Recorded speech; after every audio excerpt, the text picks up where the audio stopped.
Pemilik private jet itu adalah kawannya Kaisang. Kemudian Mas Kaisang itu diajak ke Amerika. Kan polemiknya seru kan? Ya. Apa urusannya manggil si siapa Kaisang, kan bukan PN.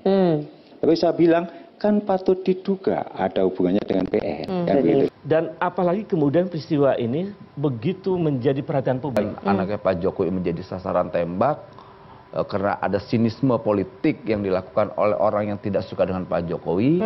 8M. Dengan angka 8M itu saya yakin tidak. Anda meyakini Mas Kaisang berarti menyewa ya?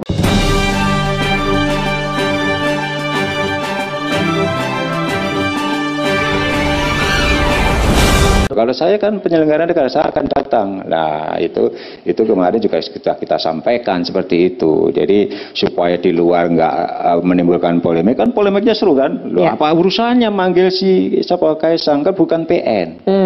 Tapi saya bilang kan patut diduga ada hubungannya dengan PN. Kan gitu kan?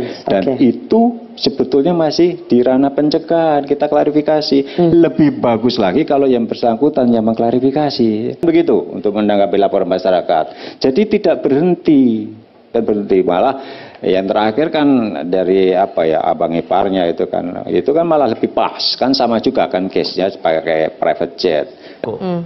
Dan apalagi kemudian peristiwa ini begitu menjadi perhatian publik. Yang tadi disebut Mbak Rifana sebagai kemarahan publik begitu. Mestinya KPK sangat serius untuk Tadi apa yang disampaikan kawan saya Ubed itu kan dugaan. Dugaan itu kan kemungkinannya salah ada juga. Jadi selama itu dugaan ya nggak apa-apa. Nanti tinggal pembuktiannya. Gitu. Biarkan serahkan penegak hukum yang akan membuktikan. Nah. Kalau seandainya ditanya, tadi sudah dijawab oleh Pak Mamarta ya, KPK ya. Ya ini kan proses pencegahan ya nggak apa-apa, nggak masalah. Atau ini negara hukum, ya kita sama-sama punya latar belakang yang sama dengan Ubed. Saya juga aktif 98, kita lahir dengan sejarah yang sama. Ya memang kita punya harapan pemerintahan ini bebas dari korupsi. Tapi problemnya kan kita lihat, ya dalam proses pencegahannya masih banyak bandit-banditnya. Pola yang mirip dengan pejabat-pejabat lain yang sudah ditangkap oleh KPK. Gitu. Kemudian anaknya Pak Jokowi menjadi sasaran tembak karena ada sinisme politik yang dilakukan oleh orang yang tidak suka dengan Pak Jokowi. Dengan legasinya yang kemungkinan besar akan diterima oleh rakyat. Ya nggak masalah menurut saya. Tahu gini, prinsip dasar saya selama masih ada kritik dan semua instrumen hukum digunakan oleh kelompok civil society, ya nggak masalah, itu bagus. Dalam dalam negara demokrasi yang hari ini kita inginkan, biarkan kritik itu ada, gitu loh. Jangan menyebarkan hoax yang kita tidak inginkan itu. Tapi ini kan bukan hoax, bahwa memang ada foto mereka pergi ke emang sudah dijawab. Amerika menggunakan private jet. Private jet itu emang kawan-kawan sudah tahu bahwa dia nyewa. Karena tadi Rifana kan bilang nyewa, siapa yang nyewa? Emang Mas Kaisang nyewa? Nyewa atau tidak? Ada yang mampu menjawab bahwa itu disewa Mas Kaisang. 8M. Dengan angka 8M itu saya yakin tidak. Anda meyakini Mas Kaisang berarti menyewa ya? Bukan menyewa, nggak ada. Terus? Itu punya private jet yang informasi yang saya dapat informasi yang saya dapat, yang pemilik private jet itu adalah kawannya Kaisang. Kemudian Mas Kaisang itu diajak ke Amerika. Dan kebetulan Mas Kaisang waktu itu mau jalan ke sana atau kemana lah, saya nggak tahu. Ya Mas Kaisang dengan, mumpung daripada naik ini bayar mahal, ada yang ngajak. Tercatat gitu secara resmi kepemilikan dari private jet Gulfstream itu adalah salah satu perusahaan internasional. Salah satu brand besar, itu temannya Mas Kaisang berarti? Sepertinya yang saya dapat informasi, perusahaan itu, ownernya itu, dia punya anaknya temannya Mas Kaisang. Jadi meminjamkan? Bukan meminjam, nggak meminjam. Mas Kaisang? Mas Kaisang kebetulan, ini anak ini yang punya private jet ini mau ke Amerika. Mas Kaisang diajak nebeng. Apakah kepada, siapa namanya, Abdul misalnya, akan juga diberikan kalau dia bukan anak presiden? Gini. Itu yang kemudian memunculkan analisis yang kuat bahwa itu pola gratifikasi. Ya, nggak apa-apa, nggak masalah. Tinggal nanti kan kita buktikan, Bet, gitu loh. Nah, pertanyaannya, salah tidak kalau ada kawan yang sedikit baik dengan kita, memfasilitasi kita untuk ngajak daripada lo naik pesawat bayar mahal, yuk ikut gue aja yuk. gitu loh. Kalau Salah kita atau paham tidak? hukum, kalau Gitu kita loh. paham etik, kita harus tahu bahwa apakah saya anak pejabat. Kalau saya anak pejabat, saya pasti tolak. Nah, problemnya ini bukan soal pejabat atau tidak pejabat, Ini Bet. anak pejabat kok. Gitu loh. Ini anak pejabat. Pertanyaannya kan Saya gini. Kalau Kaisang itu anak penyewa. pejabat atau bukan? Ya, gini. Melihat apakah KPK tampaknya kurang berani dalam menyelidiki laporan dari masyarakat sipil ini terkait penggunaan jet pribadi putra-putranya Pak Jokowi?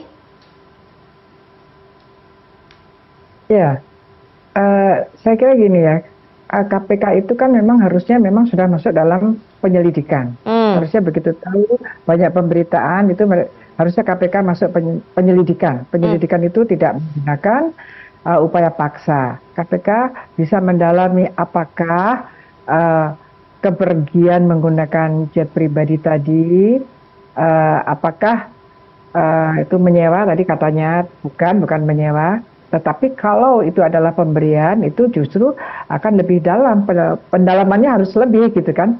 Mengapa diberikan? Adakah pemberian ini nanti berkaitan dengan konflik of interest, misalnya dari pemilik itu di kemudian hari atau sebelumnya mendapatkan satu kemudahan di pemerintahan Indonesia melalui pejabat-pejabatnya yang di mana Mas Kaisang ini adalah putra penyelenggara negara atau bahkan keluarga dari pejabat publik, misalnya seperti itu. Ini harus didalami oleh KPK. Bahkan menurut saya KPK bukan di ranah pencegahan ya, seperti disampaikan tadi, bukan di ranah pencegahan. Ini sudah ada peristiwa putra presiden menggunakan jet pribadi. Yang kami yakini ini bukan hanya terkait Kaisang seorang wira swasta, tidak ada masalah di sana. Keluarga Kaisang ini dipenuhi dengan penyelenggara negara. Yang pertama ada kakaknya Gibran, bapaknya Pak Jokowi seorang presiden Republik Indonesia, abang iparnya adalah wali kota Medan. Maka dari itu dugaan gratifikasi ini harus dilekatkan, harus ditelusuri terkait dengan penyelenggara negara yang ada di sekitar Kaisang. Ternyata di antara anggota komisioner sekarang sedang ikut seleksi untuk menjadi calon anggota komisioner berikutnya. Ini kan berarti ada indikasi juga. Ini kenapa dia seperti itu komisioner KPK? Bisa jadi karena ada faktor itu. Itu kan analisis yang mungkin kemudian bisa terbaca di publik. Itu kan juga pernah melaporkan tahun 2022 ya kalau nggak salah, Mas Kaisang dan Mas Gibran. Dan itu belum ada siapa yang mau jadi ketua KPK, belum ada waktu itu. Iya kan, jadi nggak bisa gini loh. Framing kita, opini kita ini, ya kan, gini. Ya silakan. Itu nanti dibingkai dengan tadi bahwa ketika Undang-Undang KPK itu direvisi tahun 2019, posisi KPK itu sudah menjadi bagian dari eksekutif.